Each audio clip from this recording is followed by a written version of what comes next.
to Line by Line, where we explore the visual and performing arts world. I'm Dr. Tony Braille Sutherland. And today we have a couple of guests. We'll start with Dr. Kendall Moore, who is a music professor here at Houston Community College. And then later we'll also talk to Sarah Bouse, who's also a music professor here. But first, we're going to start with Dr. Moore. Welcome to the show. Thanks for having me. You have a very large background in all kinds of wonderful performances, mostly jazz, right? Yes. That's a lot of my background, and particularly in undergrad and graduate school, but play a lot of classical music as well. We're going to go into that, but before we do, I just want the audience to hear some of this wonderful music. Now, you are a great composer and arranger. You're also an educator and all this, but I love your music. Thank you so much. We're going to just play a little bit from one of the performances. It is a song that you wrote. Yeah. So let's play it.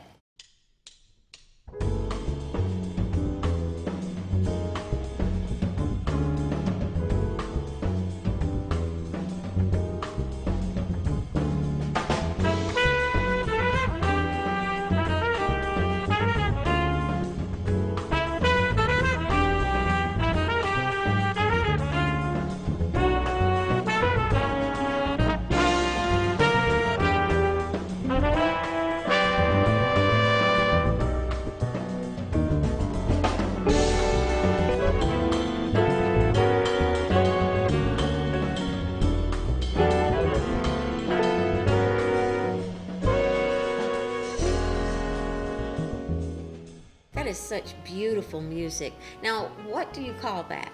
The piece is called 3 Weeks Notice. It was a composition that I wrote in 2008. The title actually came from the fact that it was a part of a writer's forum. In my master's degree, we had to turn in work, and one of those things was a big band composition, and the piece was 3 weeks late.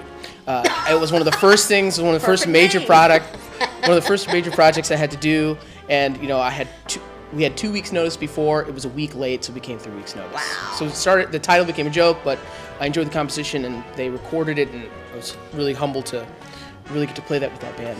Well, that is it's such a wonderful piece. Let's talk a little bit about your background, and then we'll talk a little bit about the music, because I want everybody to know that you have all this wonderful experience. Number one, what's got you started into music? I would have to say what got me started initially would have had to have been my mother and father from visiting and going to church. I started singing a little bit first. When I started instrumental music when I was about 10 years old, I really started to practice and really became deeply interested in trombone as my principal instrument. And by high school, I became interested in how things were put together and how to write. I had some early attempts at arranging when I was in high school because it was really fun. None of that work will ever see the light of day, but it was really good to get better. Work. Yeah. Now that I know, and particularly in this world of social media, Yes. Nobody wants to hear that stuff. Why did you pick the instrument, trombone? Well, there was our band teacher at the time. They would select. They gave you different instruments to try in the mouthpieces, and I ended up buzzing really well on the trombone. I tried a few other instruments. The first instrument I wanted to play was saxophone, but that actually wasn't one that I tested really well. I got to try a bunch of the other instruments, and then I found that it was fun. The slide was kind of goofy at first, and it was kind of a part of it. It kind of just worked for me, and so I stayed down that route, and I ended up really practicing a lot and becoming deeply interested. Well, I've got to ask. I'm not a horn player, and I could never. That's an instrument I don't even want to try. But I know that I can see that the breathing and the mouth, all of that is such an important part of it. That's one reason I wouldn't do that instrument. So how did that play into, tell me a little bit about that. I started, learning how to play, finding the link between brass instrument playing, like your lips buzzing together, is sort of like analogous to the vocal cords. So it sort of became sort of like a voice there. Okay. And so practicing and working on that and finding that connection, it made some of the other things, more translatable. I bet if you tried the trombone and brass instrument, you could get it. But it really starts with just trying to really emulate the voice. And having good breath control, I'm sure. Well, sometimes when it works. When it works, okay, that's usually the case. Okay, so anyways, you grew up, you have this wonderful stuff, and then you've got a doctorate. Tell me a little bit about your background. You've got a lot of education, but you've also performed a lot. I've been fortunate to have a lot of performing experience and fortunate to have mentors along the way. My undergrad was at a school called Chicago College of Performing Arts. It was Roosevelt University, and I was a jazz studies major there and got to play lots of different styles. And I picked the school because of my teacher, his name Tom Garling. I picked the school because of him and getting to play in the city. And so as I got older, in undergrad, I got a chance to do a lot of these performing experiences and write for the different ensembles. And then I did my master's and doctorate at University of Miami. That experience in the master's was sort of a jazz composition degree. I got to learn how to use studio equipment, write for string orchestras, write for small groups, write for big bands, artists that came in. And it was really kind of a trial by fire.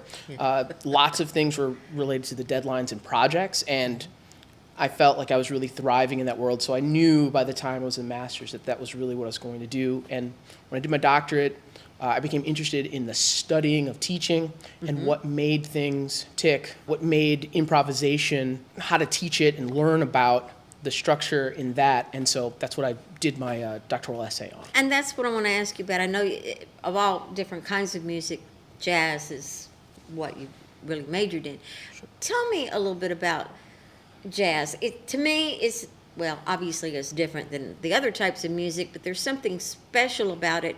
And also, when you were talking about improvisation, we'll talk a little bit more about that later, but what exactly would you say is the difference between composing something and improvisation, and why does improvisation, why does it fit so well with jazz? That sort of starts with one of those deep interest in listening to lots of different types of music. With jazz, with the American art form, it has the ability to transcend genres.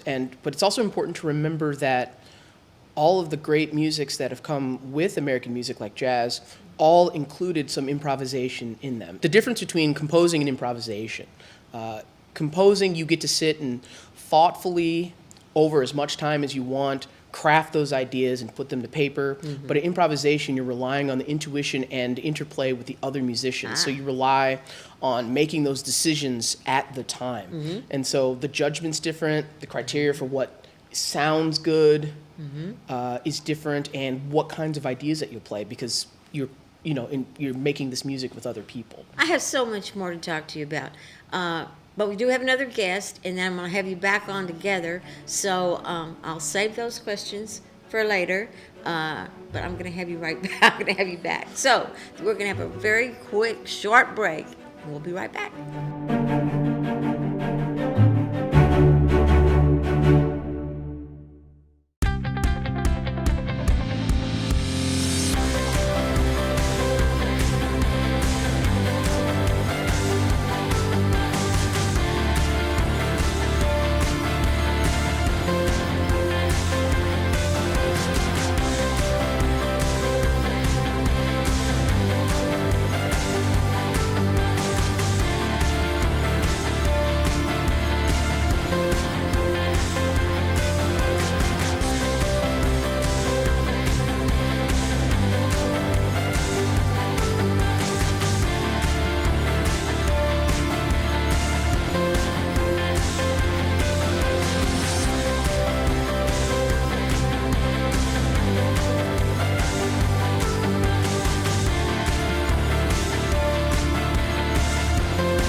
Meet Lisa. When she's not moving to a Zydeco beat, she's making moves towards a better job with a nursing degree from Houston Community College. Ça c'est bon, Lisa.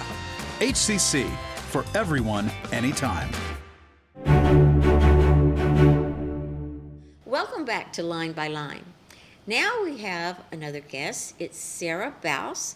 She is a music professor here at Houston Community College, and she has a long background of professional performances and all kinds of things in education and everything. Welcome to the show. Thank you so much. We're going to show a little piece of what you've done also. Your main thing, if I understand correctly, and you tell me, is that you are an accompanist. An accompanist, yeah. A lot of people have trouble with that word. Saying that word. I say, how many syllables does it have? Yes, I'm an accompanist, so I primarily work with singers. My master's degree is in vocal coaching, which means I play the piano, but I boss opera singers around and tell them what to do. Oh, that's fun. It is fun. I'd like to do that, but they'd say, "What are you talking about?" No, anyway. Okay, so that's very good. So that is her expertise. Now let's listen to a little bit of her work.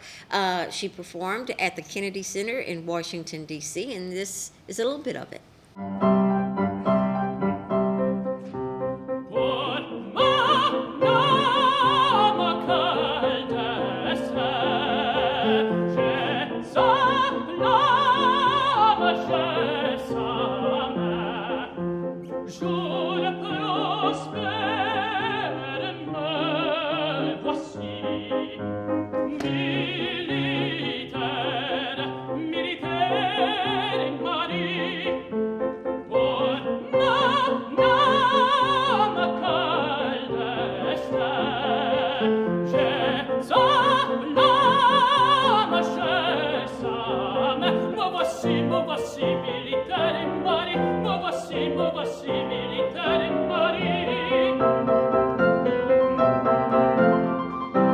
That is just beautiful. Thank you. And I think it's wonderful how you work with singers. Tell me, how do you work with that? How do you go from your piano to teaching a singer how to perform? So there's a lot of different levels to it. So in order to do the kind of work that I do in working with singers, you have to be an excellent pianist, because we often are not given the opportunity to practice the music before we perform together. Okay. So there are a lot of situations in which a singer will come into an audition and they'll just put the music in front of the pianist, and as the pianist, I'm expected to be able to play it and support the singer and know where the singer is and stay with them throughout the entire time, even if I've never seen the piece of music before, and even if they mess up and skip a line or something like that. It is totally amazing. It can be a stressful situation. So you have to have good sight reading chops, being able to just read something without having practiced it before. But there's also a huge language component to this. So part of my master's degree was studying the diction or pronunciation of French, German, and Italian, because those are the three main languages of opera. And I don't speak German or French. I do speak Italian, but I learned Italian because of my study of opera. Right. So you have to be able to understand, and opera singers have to be able to sing in all of these languages, even if they're not native speakers of those languages. Right. So in order to sound convincing to a French audience, if you don't speak a word of French, you have to be very specific with the shape of all the different vowels and how you use your accents and everything in the correct way. So singers have to use their ears not only to sing in tune and to sing the correct notes, but also to shape the words the way that's correct for the different languages they sing in. And that was another fascinating thing I read in your bio, that you minored in foreign languages, and I understand that you travel a lot and have traveled. In fact, you just came back from Paris. I did just 48 hours ago. Well, so. well, tell me a little bit about, again, now you touched on it, but how does that, the foreign language, I would think that being in a country and understanding the culture also helps with that diction. Absolutely. Absolutely. Interpretation. Yes. Well, and we also have to remember that the composers who were writing operas in French and German and Italian, they were living at various times throughout history, and the things that were going on in the world, politically, and also other movements in visual arts or in literature or philosophy, are going to influence the quality of the artwork that's being produced in that time. So, for example, Verdi was a very famous composer of of Italian opera, writing around the end of the 19th, beginning of the 20th century. And his operas are very heavily influenced by the political climate of the day, because Italy was kind of a mess at that point in history. And so his operas became a symbol for Italian independence. And so you're exactly right that living in the place, or at least being familiar with the culture, helps you put yourself in the shoes of the people who might have been living and working at various times throughout history. Also, just being on the streets in Italy, I've traveled in Italy most extensively, hearing Italian being spoken around you from the people walking on the streets and in the shops helps get your ear acquainted with the very particular accent of an Italian speaker. And that's going to help you then sing better in Italian. Or for me, when I'm listening to a singer, can hear that maybe that word sounds just a little bit off, and it doesn't sound quite Italian enough, and they need to change a certain thing about how they're pronouncing that word to make it sound even more Italian. Oh, that is wonderful. So, do you sing? Did you learn? I would think that you learned voice also. Nope. No. Nobody wants to hear me sing. So your main thing is to help them with pitch, I assume, pitch, diction, and acting. How does, I know, but I want the audience to understand, how does acting play a part in singing? Absolutely. It's super important. I like to say that if I do my job well as a vocal coach, then the voice teacher who's helping a singer with the mechanics of singing, like breath support and everything, will only have to focus on technique in their lessons. They won't have to fix any problems with diction or with acting or anything like that. Acting is super important because opera is essentially a play that instead of the words being spoken, they're going to be sung. And if you go downtown to the Houston Grand Opera and you see, for example, La Favorite, which is coming up soon, it's a beautiful opera. It's in French. Do you speak French? No. You're not going to understand every single word that's happening, that's being sung on the stage. And so when you go see the opera downtown, if you're listening to this opera in French, there will be super titles above the stage that tell you what words are being said. But if it's a really sad song and the words are saying, I'm really sad, I'm crying a lot because my boyfriend just left me, or whatever, if the actor is just standing there singing it to you with no emotion on their face, you don't believe them at all. Right. But if the actor has conviction in their movements, both with their body physically, if they're moving around on the stage, and with their facial expressions, then you can relate to this music so much more, even if you don't understand French at all, even if maybe the plot is difficult to follow or you don't know exactly what's going on in the big picture. That one moment of the opera can be really impactful if their acting is convincing. Right. So as a pianist, I sit and I listen not only to what they're singing, if their words are correctly pronounced, but then I also have to look at them and make sure that they're not just standing there completely stiff and not putting any emotion behind it. That's wonderful. And you know, I teach drama, and I say one type of drama is, one type of drama is opera. It's just all singing, but there's still the acting. I mean, that's it. You're performing a play, but it's all through music. Very outstanding music.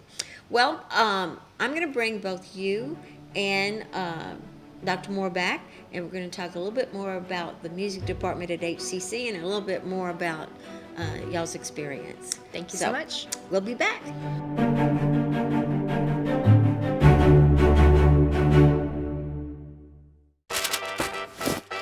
Meet Wally. He's a single dad. He's also a role model for his 5-year-old son, going back to school with him. This time, Wally's going to Houston Community College for a second career. HCC, for everyone, anytime. I've seen people's lives change just by attending a class at HCC. Some of them might not have the financial means to go to a four-year university. That doesn't make them any less quote-unquote smart than the kids who go to a four-year school. HCC is easy to get to. It's easy to apply and easy to become a part of. It gave me so much confidence. Once you finish your 2 years there, you can transition into a four-year university or go into the workforce. It's affordable, it's accessible, it changes lives.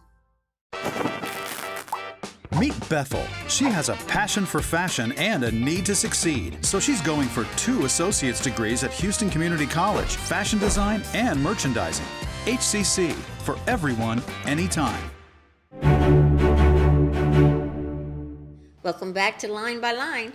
Now we have both of our guests. We have Sarah Bouse and we have Dr. Kendall Moore, both music professors at Houston Community College. Thank you so much for being on the show. It's so much fun to talk to y'all. Let's talk a little bit about the students, HEC students. That's who we're here for.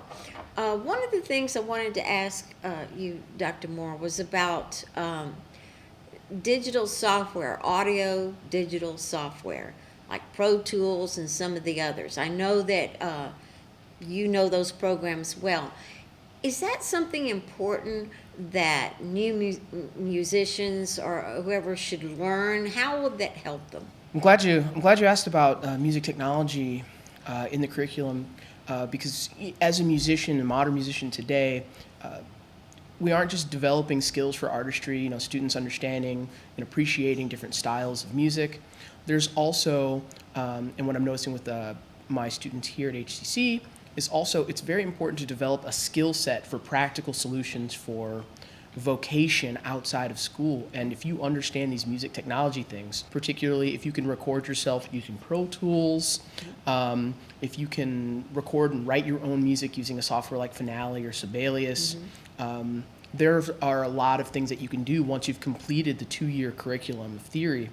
You can learn how to transcribe music. You can learn how to arrange. You've got enough of those skills to put together a freelancing career as a musician. So these are real life skills that they can develop from it. How big is the need, or once you get this degree, tell me about, because my mother always used to tell me when I wanted to go into drama, well, you better learn to teach too. So what are the opportunities for the students? Some practical ones that stem from some of the teaching other than private lessons and those things. One tangible skill is the arranging component. One of the first jobs that I got as a musician, as a writer, was transcribing, so finding the recordings off of a piece of music, taking all the parts off of a piece of music and making a transcription and a condensement for a musical. I ended up being paid to do that and asking other musicians in that arena what to charge and to be what was fair. And so that was a tangible career move for me, was to realize that I could piece together all of these different things to do. Now, transcribing in music means what again? Transcribing in music is, let's say there's a recording, you listen to a recording. Okay. It's identifying all the individual parts. Okay. Identifying the harmony and rhythm and melody that happened there. Okay. And then putting those into something that can be written or read by someone else. So you would take a software like Sibelius or Finale. There's a free one called MuseScore that's really great as well. And the students would take that, someone could take that music and write those things down for another ensemble to play that exact piece. Oh, neat. That's very neat. And a very useful skill. Yeah. Very good. And then also, I'm going to ask kind of the same thing with piano and what you teach. What are some of the opportunities out there? And I assume that the technical software is also important there. Absolutely. Well, piano skills are very useful when it comes to doing transcriptions and the like, because there are ways to connect an electronic keyboard to your computer, and then if you play something, the program will automatically write down what you're playing. So even if you're not a pianist by trade, you can still use piano skills in that kind of situation. And that's why most music majors all music majors who are not piano as their primary, who do not have piano as their primary instrument, have to take 4 semesters of piano class. And that class is really, really valuable to help develop students' ears. As a class piano teacher myself, I incorporate a lot of aspects of music theory and aural skills in my piano class. So students are not just learning how to push keys on a piano, they're applying what they're learning in their academic courses to piano class. And also with piano skills, or if you are a piano major, that's your primary instrument, accompanying is a really, really great way to make money. That's what my job was all through my undergraduate degree. I was considered probably the best student accompanist at Belmont University, where I did my bachelor's degree. And I made a lot of money, especially at jury time, playing for violinists and trumpeters and saxophone players and singers. I was very busy, but that really equipped me then in my master's degree when I had to play for many different singers and many different productions all at the same time. I was able to juggle that load and balance everything that I had to do. If you are a great pianist, you can also get a job playing at a church. I currently have a church job, and it pays well, and it's a great way to get involved in the greater community wherever it is that you live. And especially if you're a church-going person anyway, then it's a way to turn something that's already a part of your life into a job or a paying position. And of course, teaching. As you said, your mom's told you to learn how to teach, and that's absolutely important. I don't know any musician who has been successful in making a living only performing and not doing any teaching or anything in the side. Teaching in a classroom, like what Dr. Moore and I do at HCC, is a different skill set than teaching one-on-one as well. True. Yes. And so I teach piano lessons to 4-year-olds. I've taught students with special needs. I've taught adult students and kind of everything in between. So learning how to reach different kinds of students individually is also great, and it's very personally fulfilling. It's tiring. It's not easy work. Don't let anybody ever tell you that maintaining a studio of 30 piano students is easy. But it's a lot of fun, and it's another way to pay the bills using music if you're not just on stage. Well, speaking of teaching, I understand that you put together a curriculum for, I think, music literature. Yes. Tell me a little bit about that and what inspired you to do that. Well, what inspired me to do it was our former chair, Dr. Jaber, and our current dean, Dr. Riley, asking me to do the course. Okay, that's a good inspiration. I had never developed a curriculum before, and Dr. Jaber, who was the chair at the time, came to me and said, "You're creative, I want you to do this." And I was kind of like, I don't know what to do, this is crazy. But I've always been a big nerd about art, visual art, and literature, and so I decided to look at music broken down into the typical time periods that everybody studies in music history classes, the Baroque, classical, romantic, and contemporary time periods, and look at the philosophical thoughts that were going on in those time periods, the major historical events, things like the Renaissance and the Reformation, and look at how those philosophies and how those historical events impacted the art that was going on at the time. So in music literature, both music majors and non-music majors come together to really dive into music history in depth. And we look at how to listen to music, all the different instruments you're listening for, ways to describe music using words and adjectives that maybe we don't always associate with music. Things like warm or bright, learning how to assign those kinds of adjectives to music, learning how to comparatively listen, so listen to two pieces and compare what's similar and different about them. And then after we lay that foundation, we really dive into each time period in a very detailed way. How does, like you said, a non-music major, why is it important that they take music? To have an understanding of music is to have a cultural, cultural key into the world that you can then enter. Understanding what was going on at the times through those musics helps you become a well-rounded citizen, and there's nothing more important than understanding the society that you're around and what's come before, so you know where things are going. Thank you. Absolutely. And I wish we weren't out of time. I could have spent another 30 minutes talking to you guys, but thank you so much for being on the show. Thank you so much for Thanks having for us. having us. And thank you for being with us. And remember, you can see us at hccs.edu/podcast. And we're line by line. And we'll see you next time.